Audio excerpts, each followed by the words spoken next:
वज़ीर आज़म पाकिस्तान इमरान खान से आप बराह रास्त बातचीत कर रहे हैं। कौमी नशरियाती राब्ते पे ये प्रोग्राम हर जगह पहुंच रहा है, रेडियो पर भी, इंटरनेट पर भी। 0519224900 ये नंबर है जिस पे हमारे साथ अगले कॉलर हैं। कौन? जी अस्सलाम वालेकुम। वालेकुम अस्सलाम। सर मैं डॉक्टर शहनाज बात कर रही हूँ इस्लामाबाद से। आपका ताल्लुक, मेरा इमरान खान साहब का सवाल है, आपका ताल्लुक तहरीक इंसाफ से है, तो मैं भी इंसाफ ही से मुतल्लिक सवाल करना चाहती हूँ, क्योंकि आपकी हुकूमत में हमेशा कानून की बाला तस्वीर। नूर मुकद्दम कत्ल केस एक बड़ा केस है जिसने अवाम की तवज्जो हासिल की है। हम देखते हैं कि नूर मुकद्दम के कातिल को अदालत में कभी 20 चेयर पर और कभी स्ट्रेचर पर लाया जा रहा है। दूसरे लफ्ज़ों में इसकी ज़हनी और नफ्सियाती हालत ख़राब साबित करके रिलीफ हासिल करने की कोशिश की जा रही है और कहानी हमें कुछ इस तरफ जाती हुई नजर आ रही है।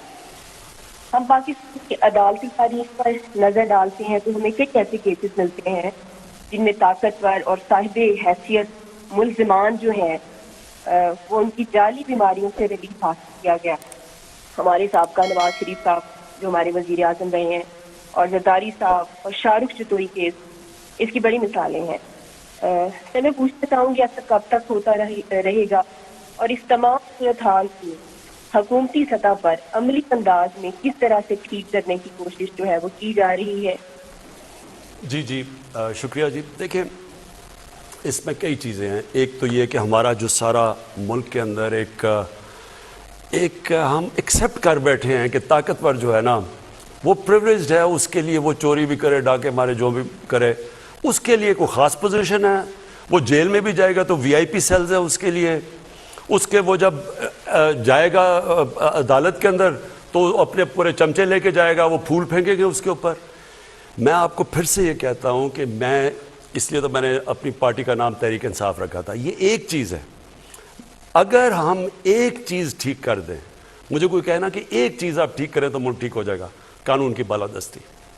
जिस दिन हम ताकतवर को ये प्रिविलेज, और मैं अकेला नहीं हूं ना, बदकिस्मती ये है, मैं तो कोशिश करूं, अदालतें आज़ाद हैं, उनकी भी जिम्मेदारी है, हमारे जो इदारे हैं उनके ऊपर हम पूरी कोशिश करें। मसलन नैब है, अब नैब आज़ाद है, लेकिन मैं अब पूरी कोशिश कर रहा हूं कि नैब के अंदर वाइट कॉलर क्राइम की एक्सपर्टीज़ आए।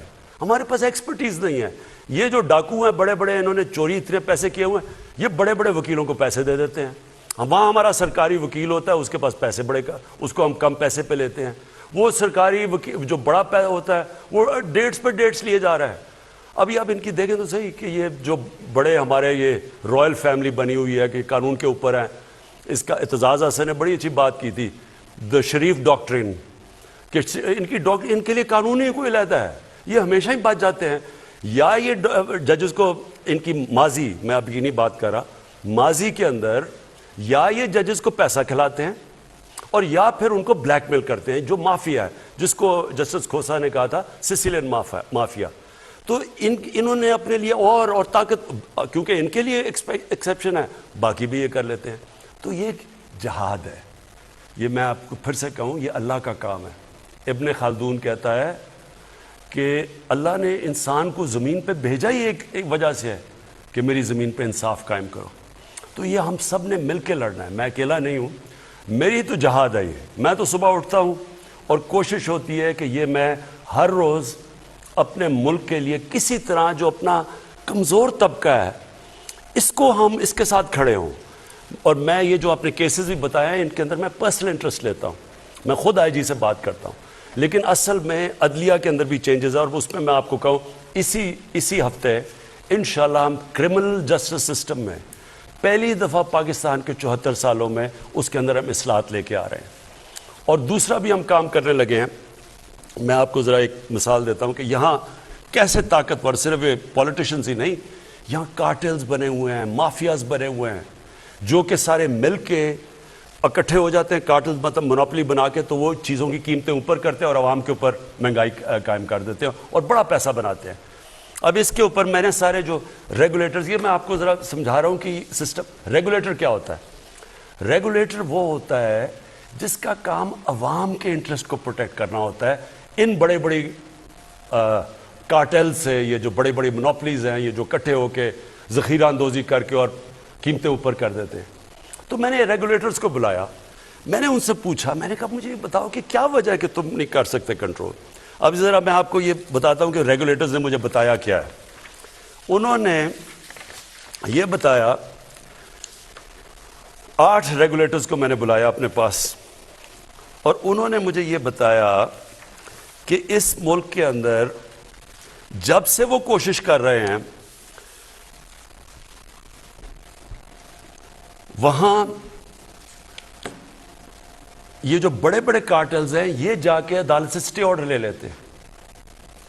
808 ریگولیٹرز نے بتایا کہ 800 سٹے آرڈرز ہیں, اور سٹے آرڈرز کس چیز پہ ہیں؟ جو کہ پیسہ اناؤنس کر دیا ہے کہ ان مثلاً چینی کا مافیا ہے یا جو بھی بڑے بڑے مافیا ہیں اس کے, یا مثال دے رہا ہوں کہ آٹے کا یا اس کا سیمنٹ کا, انہوں نے کہا ان مافیاز نے جا کے سٹے آرڈر لے لیے, اور سٹے آرڈر میں کتنے پیسے پھنسے ہوئے ہیں؟ 250 ارب روپیہ بیٹھے ہوئے وہ سٹے آرڈر لے کے. وہ جو ریگولیٹر ہے وہ کوئی کام ہی نہیں کر سکتا, اور وہ آرام سے وہ پیسے بناتے جا رہے ہیں. اور 250 ارب روپیہ, سوچیں میرے پاس اگر 250 ارب روپیہ آ جائے تو میں تو سیدھا احسان راشن پہ ڈال دوں اور لوگوں کی زندگی آسان کروں. دوسری چیز, ایک اور چیز ذرا سنیں, ایف بی آر کے ساتھ, ایف بی آر کے پاس اس وقت آپ حیران ہوں گے 2500 ارب روپے کی عدالت میں کیسز پھنسے ہوئے ہیں. 2500 ارب روپیہ ایف بی آر پہ. اب ہو سکتا ہے اس کے اندر ایف بی آر کے اندر بھی لوگ بیٹھے ہوں جنہوں نے خود ہی مدد کر رہے ہیں, ان کو پیسہ چلا اور اس کی وجہ سے وہ کیسز کنٹیسٹ نہیں کر رہے. اب یہ پھنسے کدھر ہوئے ہیں؟ کمشنر اپیلز پہ پھنسے ہوئے ہیں, اپلائڈ ٹرائبیونلز میں پھنسے ہوئے ہیں, ہائر کورٹس میں کوئی 30% ہائر کورٹس میں پھنسے ہوئے ہیں. 19,000 کسٹمز کے کیسز ہیں جس میں 270 ارب روپیہ پھنسا ہوا ہے. اب دیکھیں یہ سارا ہے, اگر آپ ہمارا انصاف کا نظام فنکشن کر رہا ہو, اب سوچیں میرے پاس یہ پیسہ آ جائے, 2,500 ارب تو صرف ٹیکس کے ایف بی آر کے پاس پھنسا ہوا ہے, صرف 8 ریگولیٹرز کا 250 ارب روپیہ پھنسا ہوا ہے, اور یہ صرف کیونکہ طاقتور کے پاس وکیل تکڑے ہیں وہ چلنے نہیں دیتے.